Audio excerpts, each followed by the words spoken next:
प्रकरण कुछ इस प्रकार का है कि यहाँ फुहारे में वो खादी भंडार के पास में एक बंगाली हिंदू परिवार रहता था जो कि मालगुजार। उसकी जबलपुर जिले के आसपास के गांवों में लगभग 500 एकड़ जमीन और जबलपुर शहर के अंदर भी करीब 100 करोड़ की प्रॉपर्टियां हैं, जिसमें फुहारे में लगी हुई लगभग 1 एकड़ का खाली प्लॉट है। अभी पहले बिल्डिंग बनी हुई थी और उसके अलावा अंधेर देव में बहुत बड़ी बड़ी दुकानें हैं। तो इस प्रकार लगभग 500-700 करोड़ की टोटल उस परिवार की प्रॉपर्टी थी, जो कि बंगाली हिंदू महिला थी। उसके 2 बेटे थे, एक 38 साल का और एक 40 साल का।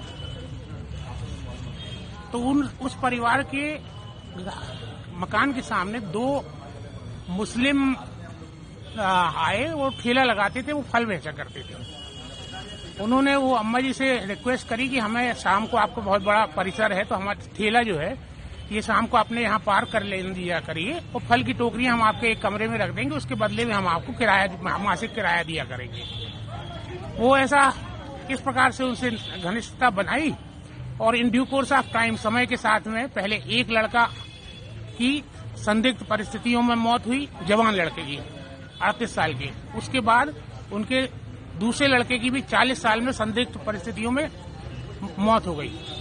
उसके बाद जो है वो महिला अकेली बची। तो जैसा कि हमारा इन्वेस्टिगेशन बोलता है कि उस महिला को वो लोग वहां से उठा के नए मोहल्ले में ले गए कहीं, और उसके बाद वो महिला की भी संदिग्ध परिस्थिति में मौत हो गई। उसके बाद जब ये मौत हो गई तब उन मॉमडेंस के पास में 2 रजिस्टर्ड विल उस महिला की मिली, जिसके आधार जिसमें ये लिखा था कि जितनी भी चल संपत्ति उस बंगाली परिवार की है वो सारी की सारी उन फल ठेले वालों को वो उनको विल करती हैं। उस विल के आधार पे उन 2 मॉमडेंस ने, जो आरोपी हैं, उन्हें भिन्न भिन्न तहसीलदारों के यहाँ जाके उस विल के आधार पे अपना नामांतरण कराया और नामांतरण कराने के बाद अधिकांश प्रॉपर्टियां जो है वो बेच चुके हैं।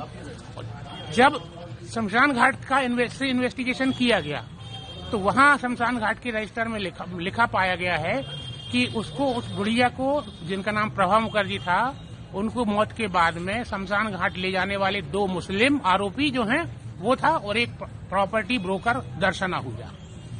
इस सब की शिकायत की गई है, जिसकी कि FIR होना चाहिए और उसके बाद पूरा इन्वेस्टिगेशन होना चाहिए। किन परिस्थितियों में 2 जवान लड़कों की मौत हुई और किन परिस्थितियों में वो उस महिला की मौत हुई, वो पैसा जो 500-700 करोड़ रुपए आया है किन किन के खातों में गया है, उसके असली बेनिफिशियरी कौन है, और इसके पीछे जो लैंड, इसको अपन बोलेंगे कि ये लैंड जिहाद का मामला है कि मुसलमानों ने एक बंगाली परिवार को एक क्रिमिनल कॉन्स्पिरेसी करते हुए उनकी हत्या भी करी और उनकी 500-700 करोड़ की प्रॉपर्टी भी हड़प ली।